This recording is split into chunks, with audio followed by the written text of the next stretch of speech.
Mau tanya Ustaz, tanya apa? Ini lagi ribut ini masalah nasab Ba'alawi dengan Wali Songo. Saya langsung skak mati. Ya, kalau main catur, teorinya Anatoly Karpov. Stop, jangan bicara itu lagi. Betul atau tidak? Kita ini tetap menghormati innal ulama warasatul anbiya. Kita hormati ulama, kita juga hormati para habaib. Sudah Pak, jangan terlalu banyak tanya. Dia suka membanding-bandingkan, makanya saya banding-bandingkan sekarang. Mereka itu sukanya membanding-bandingkan. Sayyidina Syekh Abdul Qadir Jilani dibandingin dengan Abdul Al-Haddad, dengan Faqih Muqaddam. Katanya Faqih Muqaddam lebih hebat daripada Syekh Abdul Qadir Al-Jilani. Kalau Syekh Abdul Qadir Al-Jilani dia terkenal di dunia, maka Faqih Muqaddam nanti dia akan lebih tinggi derajatnya di akhirat daripada Syekh Abdul Qadir Jilani. Dari mana dia tahu? Syekh Abdul Qadir Jilani katanya pangkatnya kalah nanti di akhiratnya oleh Faqih Muqaddam. Siapa Faqih Muqaddam? Apakah orang, apakah bukan? Faqih Muqaddam katanya imam. Saya teliti di kitab-kitab, katanya dia wafat 653 Hijriah. Kitab-kitab sudah banyak ditulis di Yaman yang nyebutin nama ulama-ulama Yaman, ulama-ulama Tarim disebutin. Saya cari nama Faqih Muqaddam Muhammad bin Ali itu tidak ada sama sekali. Pada tahun 653 orang bernama Faqih Muqaddam. Tapi kibin-kibin kan hadaratnya, la hadrati Sayyidina wa Maulana Faqih Muqaddam, ya Faqih Muqaddam. Faqih Muqaddam dipanggil nggak ada kok. Saya bisa membuktikan dia tidak ada. Saya nggak bakal berani ngomong begini kalau saya tidak bisa membuktikan bahwa Faqih Muqaddam tidak ada pada masanya. Tidak ada. Lalu gimana tuh kiai kok bisa ada? Ya Sangkuriang tahu? Sangkuriang, Superman, tahu? Batman, Gundala, nggak ada orangnya. Tapi kemudian anak-anak kita hafal. Coba idola kamu siapa? Superman, Batman, Gundala, Spiderman, Doraemon. Kalau dulu Sangkuriang, Kamandanu, Angling Dharma, tak kayak tadi Angling Dharma tuh. Itu belum ditemukan bukti sezaman. Saya baca dalam sejarah Bojonegoro, kalau Bojonegoro di Banten, di Bojonegoro, bahwa para pakar-pakar Bojonegoro belum menemukan bukti sezaman. Betulkah dulu di Bojonegoro ini ada Angling Dharma? Tetapi itu adalah sebuah kekayaan kebudayaan daripada Bojonegoro. Sama seperti di daerah Jawa Barat dikenal dengan nama Sangkuriang, dikenal dengan nama di sana siapa lagi itu tokoh-tokoh yang diciptakan dalam versi kebudayaan untuk menjadi inspirasi bagi anak-anak muda pada zamannya. Itu banyak sekali diciptakan tokoh dan tokoh-tokoh semacam itu. Lalu kemudian ada yang ngaku-ngaku keturunannya. Orangnya diciptakan, sekarang orang ada yang ngaku turunan Superman. Wow, saya masih turunan Superman. Mengenai Arjuna, apakah betul Arjuna punya anak namanya Parikesit? Betul, dalam dunia kebudayaan, pewayangan. Parikesit mempunyai anak namanya Abimanyu. Abimanyu mempunyai anak namanya Yudhoyono. Saya tahu Yudhoyono, presiden dulu. Kemudian Yudhoyono punya anak namanya Grendoyono. Grendoyono nama Pramesti. Pramesti punya anak namanya Angling Dharma. Adanya di Kali Tidu. Itu legendanya. Perlu untuk bukti sezaman untuk diyakinkan bahwa betul Angling Dharma pernah ada di Kali Tidu. Faqih Muqaddam membutuhkan itu sudah 3 tahun dicari, nggak ketemu. Ada yang dikirim dikasih duit ke Turki, ada yang dikasih duit ke Madinah, ada yang dikasih duit ke Irak, ada yang dikasih duit ke Yaman untuk mencari bukti bahwa Faqih Muqaddam pernah ada di masa lalu. Tidak ada yang mampu mendapatkannya. Apalagi saya orang dari kafir. Hormati dua-dua itu. Tidak yang berkelahi, sudah Anda usah perhatikan Imaduddin, Imadodon, itu anak kan umurnya belum. Ilmu tanpa pengalaman bagaikan huruf yang mati. Coba lihat itu asam sulfat yang jadi wakilnya Prabowo sekarang kan. dibanting-banting oleh publik karena ilmu tanpa pengalaman bagaikan huruf yang mati. Seorang Kiai Nur Ikhya dan seluruh barisan pejuang Nusantara pelurus tentang kesucian nasab Nabi diancam oleh orang-orang yang tidak mau belajar, yang sempit dalam pemahaman, yang tidak mau bertabayun dalam ilmu, diancam dipenggal. Ini saudara saya, ini pernah diancam kalau masuk Jakarta mau dipenggal kepalanya. Sedikit pun tidak ada takut ya, karena seorang pejuang, orang yang cinta sama Allah, kematian itu adalah hari raya, berjumpa dengan Tuhannya, kan begitu kan? Oke, siap. Dan siap, harus siap kita sebagai seorang pejuang. Apapun harus kita tempuh itu sebagai konsekuensi resiko perjuangan semacam itu. Tetapi bagaimana akhlak beliau, seorang Ustadz Yahya Waloni yang kemudian pernah mengkritik, bukan hanya mengkritik, mengecam, mencaci, menghujat, tetap didoakan kebaikan. Bagaimana Nun Sewu Ustadz atau Gus Auzi yang kemarin habis mubahala, tidak lama kemudian akhirnya meninggal tiba-tiba. Itu yang prosesi pemakaman, yang mentahlili, yang menguburkan, itu ya kerabat-kerabat banyak dari PWI, Perjuangan Wali Songo Indonesia, juga banyak dari Wali Songo. Nggak ada Habibnya sama sekali yang di foto itu yang muncul. Padahal kurang apa membela mati-matian. Saudara sekalian, cuplikan video yang tadi mengingatkan kita bahwasanya bagaimana Gus Auzi ya, bagaimana beliau itu menentang dan mengata-ngatai Ki Haji Imaduddin, dan begitu juga dengan Ustadz Yahya Waloni ini. Dan kemarin Ustadz Yahya Waloni meninggal dunia setelah berkhutbah, saudara sekalian. Dan saya tidak tahu apakah ini ada hubungannya dengan bagaimana beliau ini, Ustadz Yahya Waloni ini mengata-ngatai daripada Ki Haji Imaduddin, bahkan sempat mengancam salah satu kiai Nusantara kita, yaitu kalau tidak salah Ki Haji Nur Ikhya ya, sempat ingin dipenggal lehernya ketika ingin pergi ke suatu daerah ya. Dan ini mengingatkan kita bahwasanya bagaimana Ki Haji Imaduddin ini dikata-katai, dan tidak lama lagi orang yang mengata-ngatai beliau itu yang kita tahu sendiri meninggal dunia, saudara sekalian. Selengkapnya mari kita sama-sama simak penjelasan berikut. Silakan. Yang telah memanggil hambanya yang mulia, yakni Kang Mas Yahya Waloni, mantan pendeta, tapi menjadi seorang ulama yang siang tadi pas berada di mimbar ceramah khutbah Jum'ah di Makassar menghadap Allah Ta'ala dalam keadaan husnul khotimah. Walaupun begitu, kami tidak nyukurno atau nyemoni ya bahasa Jawa enggak, tapi benar-benar mendoakan. Cuma ada yang disayangkan, kami juga menampilkan di bawah video kita ini nanti prinsip beliau yang kurang hati-hati dengan mengata-ngatai perjuangan Kiai Imaduddin Utsman, KRAT Fakih, Tubagus Nur Fadil, Raden Haji Omah Irama, Romo Kiai Joko Sahmat, Romo Kiai Raden Syarif Rahmat, dan lain sebagainya sebagai perjuangan yang sia-sia. Beliau memahami sebagai sebuah kumpulan ya kita ini yang menebar kebencian, memusuhi ulama dan habaib keturunan Nabi kita.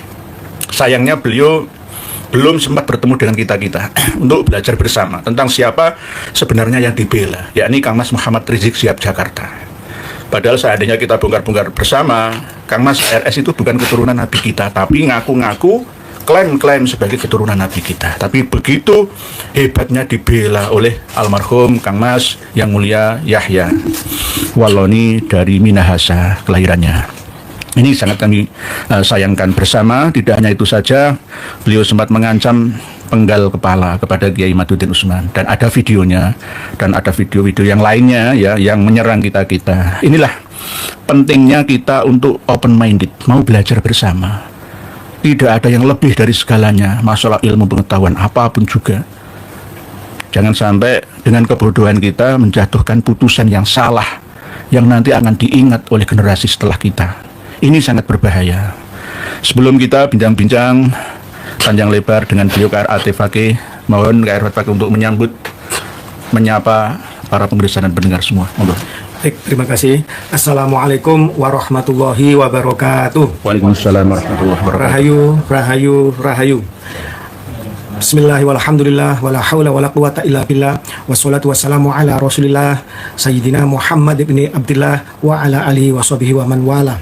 Allahumma sholli ala nuril anwar wa sirril asrar wa tiryaqil aghyar wa miftahi babil yasar sayyidina Muhammadinil mukhtar wa alihil adhar wa ashabil akhyar adada ni'amillahi wa ifdali. Amma ba'du.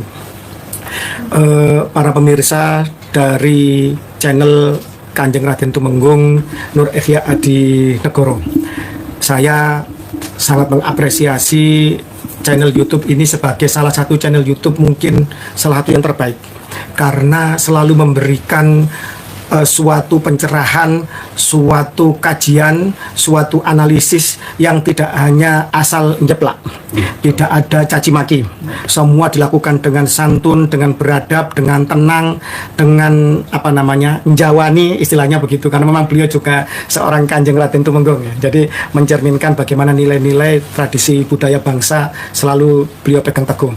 Dengan segudang kitab, segudang referensi, ilmu dan sebagainya, beliau kemarin telah menyentakkan ilmu pengetahuan dan dogmatis kita tentang siapa itu Nabi Adam. Nabi Adam berdasarkan DNA itu muncul sekitar 235.000 tahun yang silam. Jadi dari seluruh manusia yang ada sekarang di tes DNA berasal dari kromosom Y yang sama.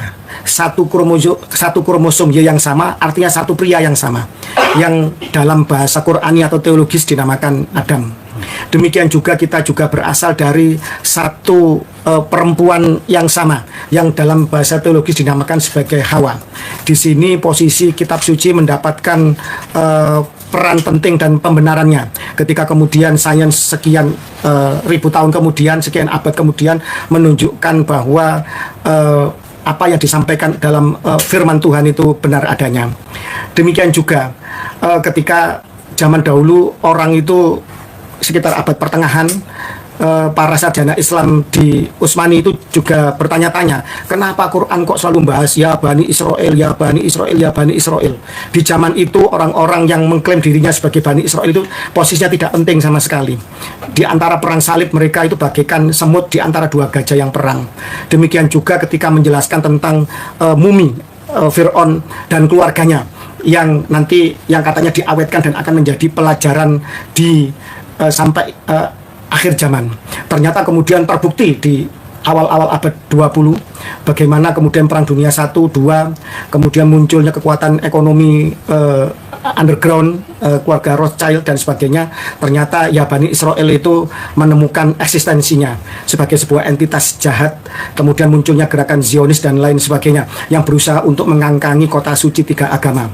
Dan hingga sekarang orang-orang Yahudi Bani Khazar yang bukan keturunan Israel tapi mengaku Bani Israel, yang mengaku orang Yahudi, begitu jahatnya dipertontonkan tiap hari bagaimana mengebom orang-orang yang tidak berdosa, membunuh perempuan, membunuh anak-anak, dan ini merupakan suatu kejahatan kemanusiaan, tragedi yang seolah PBB pun juga tidak bisa berbuat apa-apa. Negara-negara Liga Arab juga tidak bisa berbuat apa-apa, dan negara-negara Muslim yang jauh dari Timur Tengah juga yang Arab saja juga tidak bisa berbuat apa-apa, apalagi yang negara Muslim yang jauh seperti Indonesia paling hanya memberikan suara-suara kemanusiaan gitu. Sebenarnya juga dari kalangan orang-orang Kristiani yang tahu bagaimana rasisnya mereka di Palestina. Kenapa saya angkat ini? Karena ini musim haji, musim di mana seluruh kaum muslimin kemarin berjumpa dalam satu tempat yang sangat bersejarah, yaitu Padang Arafah sebagai inti dari haji. Itu harusnya menyuarakan tentang bagaimana tragedi kemanusiaan ini tidak hanya menimpa atas nama sesama kaum muslimin, tetapi juga sesama umat manusia. Karena di dalam Yerusalem itu bukan hanya orang Islam, tetapi orang-orang Nasrani.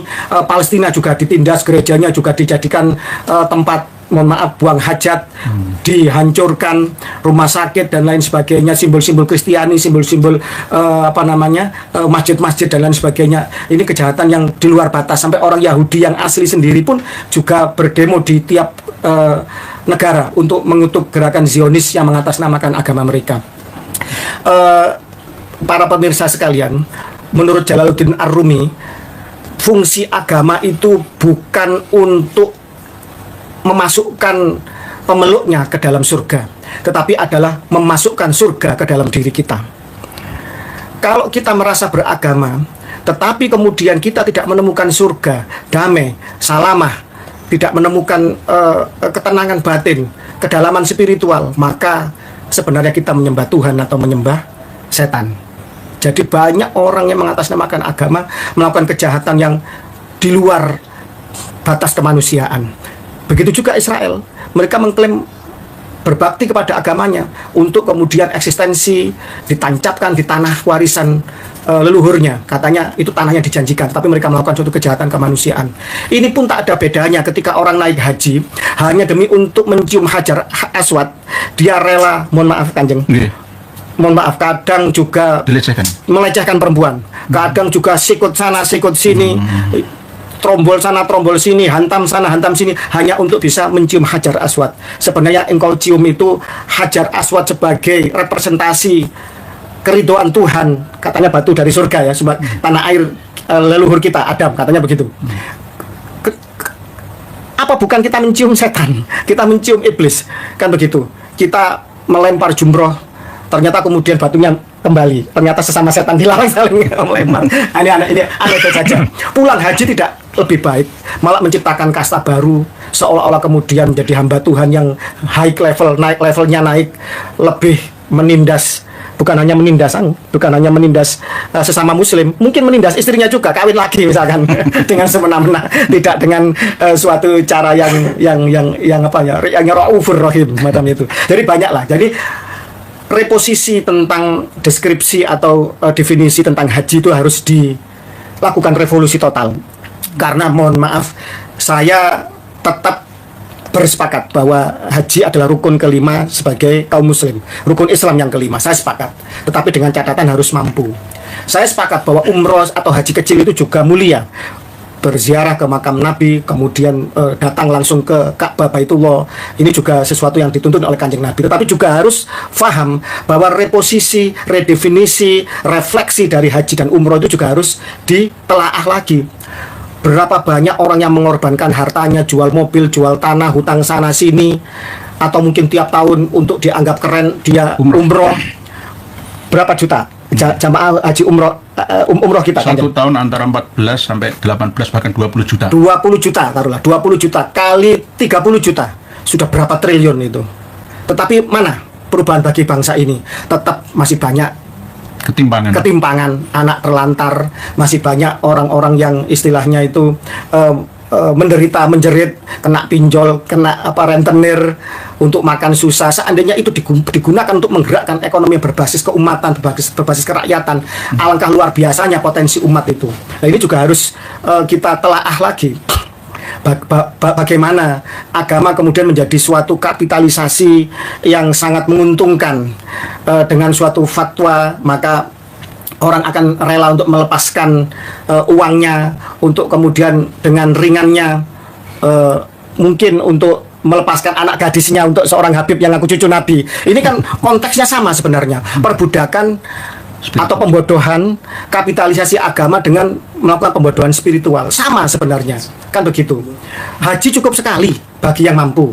Kalau misalkan daftar tunggunya lama, ya umroh saja. Itu pun cukup sekali. Jangan tiap tahun umroh tapi tetangganya kelaparan, tetangganya kemudian dibiarkan menderita. Fakta itu kan, saya punya teman jamaah, ya saudara juga itu haji berkali-kali. Saya tanya, kenapa Anda haji berkali-kali tapi kok masih kikir ya dengan harta Anda? Oh, dosa saya masih banyak Ustadz. Jawabannya begitu ya. Ya iya, dosa jenengan masih banyak. Harusnya jenengan sedekah, infak bermanfaat untuk umat. Enggak, saya harus haji terus. Berapapun saya bayar haji plus ataupun saya bayar, seperti saya bisa haji. Minimal saya bisa umroh setiap tahun. Masya Allah. Tapi kikirnya enggak waras banget. Iya. Seolah ini kan mengkecilkan Tuhan. Seolah Gusti Allah itu hanya ada di Mekah. Seolah Kanjeng Nabi nurnya itu hanya ada di Madinah. Padahal Gusti Allah itu semua alam semesta dalam genggamannya. Padahal Nur Muhammad ini adalah sebab penciptaan seluruh alam semesta. Sampai dikatakan dalam sebuah hadis qudsi, Rasulullah bersumpah atas nama atas nama Allah yang jiwaku dalam genggamannya, ruhku tidak akan kembali kepada jasadku sebelum aku membalas salamnya orang-orang yang beruruk salam atau bersolawat salam kepadaku. Sama seperti itu. Artinya apa? Entitas yang suci, entitas yang mulia ini jangan dikerdilkan untuk kemudian seolah-olah kalau kita tidak haji, tidak umroh, tidak abdol, istighfar kita tidak diterima. Bukan itu. Lah ini yang harus kita kritisi bersama. Terus mohon maaf, ini Ki Kanjeng, saya juga boleh sebagai rakyat Indonesia mengkritisi sistem haji kita. Ya, harus wajib. Indonesia ini negara muslim terbesar di dunia. Kuota terbesar haji juga dari Indonesia. Tetapi ketika kemudian menghadapi tantangan ini, penduduk semakin banyak, waktu haji ditentukan jelas. Asyhur maklumat itu. Kemudian tempatnya ritual haji juga tidak bertambah luas. Ya di situ-situ aja. Artinya ketika kemudian orang yang daftar tunggu haji ini semakin lama semakin panjang, ini juga menjadi suatu keniscayaan. Ketika kemudian dulu haji itu daftar tunggunya 10-15 tahun, sekarang sudah 30-40 tahun. Bahkan Malaysia, negara tetangga kita, itu 140 tahun daftar hajinya. Cuma luar biasanya begini. Ketika seseorang menabung haji itu sampai batasan 10.000 ringgit, sekitar 40 juta. Dia berhenti. Di situ kemudian negara memberikan dividen atau keuntungan yang itu cukup, Kanjeng. Mungkin senilai UMR kita mungkin cukup untuk makan secara sederhana, untuk mencukupi kebutuhan tiap bulan. Karena apa? Ini diputar untuk ke pertanian sawit, ke Petronas, ke kemudian bisnis-bisnis yang dikelola oleh negara dengan sistem yang syirka, yang adil, yang transparan. Indonesia nggak dapat apa-apa. Indonesia nggak dapat apa-apa. Coba 50 tahun seandainya, 40 tahun lah. 40 tahun ini. Misalkan kuotanya berapa? 25 atau 30 juta ya. Kali 40 tahun gak dapat apa-apa. Ya Allah ya Rabbi. Ini kemana ini? Ini harus ada pembahasan serius ini masalah keuangan umat ini. Dan ini bisa untuk menggerakkan banyak hal. Di Malaysia ketika seseorang kemudian setelah dia batas masa tunggu 140 tahun itu tidak bisa dicapai ya, secara logika sih orang umur 80 tahun ya. Sekarang kurang lebih lah paling tua sekitar segitu, atau 100 tahun itu jarang sekali. 140 tahun dia keburu meninggal dulu. Maka negara Malaysia memberikan fatwa orang itu telah layak untuk mendapatkan gelar haji atau mendapatkan fadilah yang tidak terkurangi sedikit pun dari haji. Tahun ini, Kanjeng, ini miris sekali. Visa furoda di stop oleh pemerintah Saudi. Orang-orang yang berangkat dengan visa selain haji, visa amil kerja atau visa ziarah, tidak bisa mendapatkan tasreh dan nusuk. Tidak bisa masuk Saudi, di imigrasi sudah dicegat. Kapal penerbangan juga jarang yang berani nekat untuk mengangkut karena ada GACA, Otoritas Aviasi Penerbangan Saudi, memberikan warning bahwa selama musim haji semua penerbangan dilarang mengangkut penumpang yang tidak membawa visa haji. Bayangkan ketika kemudian sistem negara mempersulit orang untuk beribadah. Ini kan juga tragis juga. Saya ingatkan, mohon maaf. Dulu itu Mbak Sunan Kalijogo itu sempat mau berangkat haji, tapi tertahan di Malaka. Itu ceritanya gimana? Akhirnya, wes rasa kaji-kajian. Gimana kan, Sunan Kudus kan punya ayah dan kakek. Sunan Kudus, Sunan Giri, Al-Jilani, Al-Hasani. Kan leluhurnya kan dari Malaka sebelum hijrah ke Tanah Jawa. Itu juga menjadi gurunya Sunan Kalijogo. Suatu ketika Sunan Kalijogo itu ingin haji ke Tanah Suci. Sampai di Malaka, sowan dulu ke gurunya. Kemudian sama gurunya, entah apa, ini gurunya ini Sayyid loh, jelas ya, keturunan Nabi. Saya Maloyo. Iya, bukan abal-abal ya. Bukan ulama sembarangan. Disuruh balik, kamu pulang saja. Waktumu, usiamu, tenagamu, energimu lah, itu lebih efektif kamu optimalkan untuk di Tanah Jawa atau di Nusantara. Kamu berangkat ke sana, butuh waktu kamu berapa lama? Ya, guru mungkin lebih tahu ya bahwa terjadi apa di Tanah Jawa, kehadiran beliau, revolusi beliau, kebudayaan, agama dan lain sebagainya mungkin lebih diperlukan. Tetapi yang menjadi suatu catatan bahwa ternyata untuk suatu hal yang lebih membawa kemaslahatan, urgensi bagi keumatan, itu sebenarnya ibadah-ibadah ritual pribadi itu harus dikesampingkan, kalah sama hal-hal yang bersifat sosial. Betapa banyak orang yang, mohon maaf, yang sholat berjamaah di masjid-masjid megah, di Istiqlal misalkan. Tapi betapa banyak pula, nun sewu, koruptor yang juga menghiasi sholat-sholat di masjid-masjid yang megah. Betapa banyak, mohon maaf, sekarang umroh atau haji menjadi tren. Orang yang, nun sewu, ingin mencuci dosanya, entah itu mohon maaf ya, pesohor, selebriti, atau mungkin koruptor, pejabat dan lain sebagainya. Wallahu a'lam, saya tidak punya kapasitas untuk memvonis orang. Dengan haji atau umroh merasa juga dosanya itu terkurangi. Lah ini kan suatu pembodohan, suatu manipulasi kepada ajaran agama, kepada sebuah ritual. Lah dalam fungsi inilah kemudian Sunan Kalijogo memberi contoh bahwa apabila dirimu lebih utama untuk melaksanakan ibadah-ibadah kemaslahatan keumatan, maka lebih baik ibadah-ibadah ritual pribadi itu ditangguhkan. Karena apa? Dawuh gurunya, Gusti Allah itu tidak hanya ada di Mekah, tidak hanya ada di Ka'bah Baitullah. Gusti Allah itu ada di seluruh alam semesta, di seluruh penjuru arah seluruh semesta. Ada di dalam diri kita. Menghadirkan Gusti Allah di dalam sanubari kita jauh lebih utama daripada kemudian kita ritual ibadah, pulangnya kita bukan tambah baik. Setelah ibadah itu kita menjadi sombong, menjadi orang yang pamer, yang riak, yang menindas. Lebih utama menjadi orang yang istilahnya itu punya kesalehan sosial. Jadi kesalehan pribadi ditransformasikan, ditunjukkan, direfleksikan dalam kesalehan sosial. Banyak orang yang nun sewu, sholatnya, ibadahnya, semuanya pembunuh Imam Ali misalkan, siapa namanya, Ibnu Muljam, orang yang ahli hafal Quran, hafal hadis, ahli ibadah, ahli puasa, ahli sholat malam, tetapi apa? Atas nama agama dia membunuh seorang yang dijamin masuk surga, sepupu Nabi, saudara angkat Nabi, anak angkat Nabi, menantu Nabi, yang melahirkan keturunan Nabi, yaitu Khalifah keempat Sayyidina Ali bin Abi Thalib. Jadi bukan ukuran ritual atau ibadah-ibadah pribadi itu, tetapi katanya Tolstoy, seorang filsuf dari Rusia, jangan kau ceritakan tentang agamamu karena penting, tetapi tunjukkanlah bagaimana kamu memperlakukan orang, bagaimana agamamu itu dalam perbuatanmu, itu yang lebih utama. Oke, Kanjeng. Kalau ada kecelakaan di jalan raya itu gak usah ditolong, tanya dulu agamamu apa.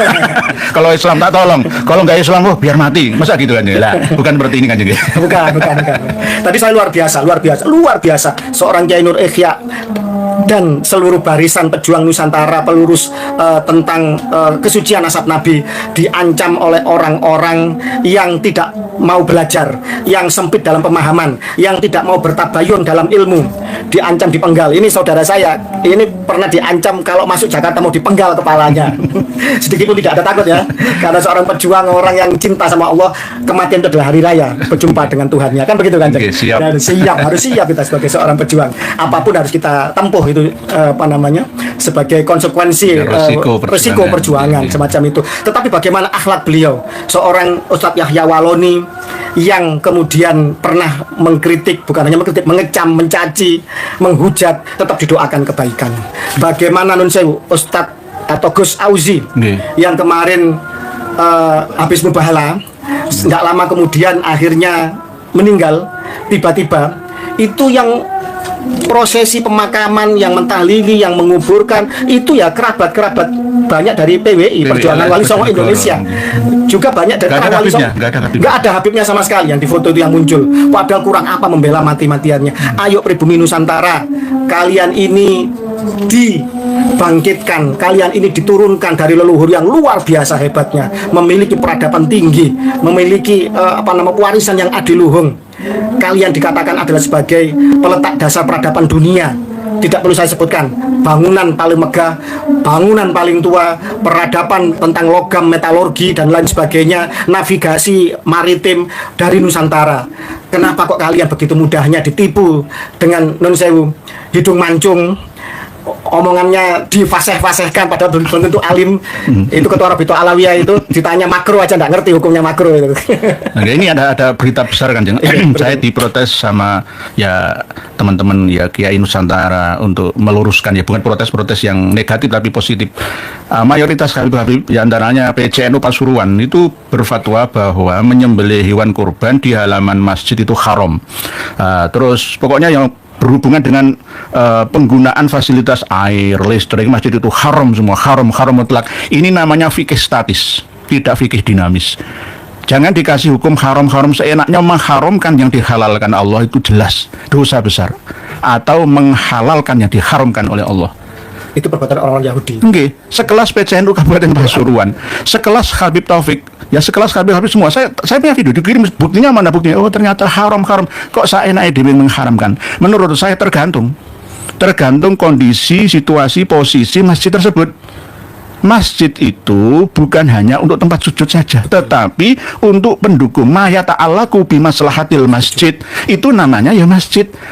Jadi di dalam area tanah wakaf yang digunakan untuk masjid itu ya ada tempat parkir, ada WC-nya juga ya kan, ada ya semua penunjang lainnya. Bahkan kalau kita berada di Masjid Al-Akbar Surabaya itu di lantai 2 itu disewakan untuk resepsi pernikahan. Betul. Untuk makan, oh haram. Inilah yang namanya fikih, kita harus fikih dinamis. Kalau perlu untuk orang-orang ekonomi lokal, UKM Iya. bisa menaruh produk-produknya di masjid. Iya, benar. Jadi gitu. Gini Kanjeng, ketika kemudian Rasulullah pertama kali hijrah, Madinah itu itu. membangun namanya Masjid Kuba, masjid Iya. pertama yang dibangun. Itu sebenarnya kan jadi pusat koordinasi segala macam. Dilihat bahwa Aus dan Khosraj, suku asli Madinah ini saling perang, saling melemahkan. Ekonomi mereka timpang. Yang nguasai orang-orang Bani Nadir, Quraido sama Bani Koinuko, orang-orang Yahudi. Sehingga kemudian Rasulullah waktu itu memanggil suatu koordinasi tentang sistem ekonomi, yaitu bahwa sesama muslim harus belanja kepada sesama Produk muslim, muslim. tertutup. Sehingga kemudian ketika ekonomi ini dibangun kuat, ini rapatnya di masjid, Gitu. bukan di Lapangan. MPR, bukan di lapangan, bukan.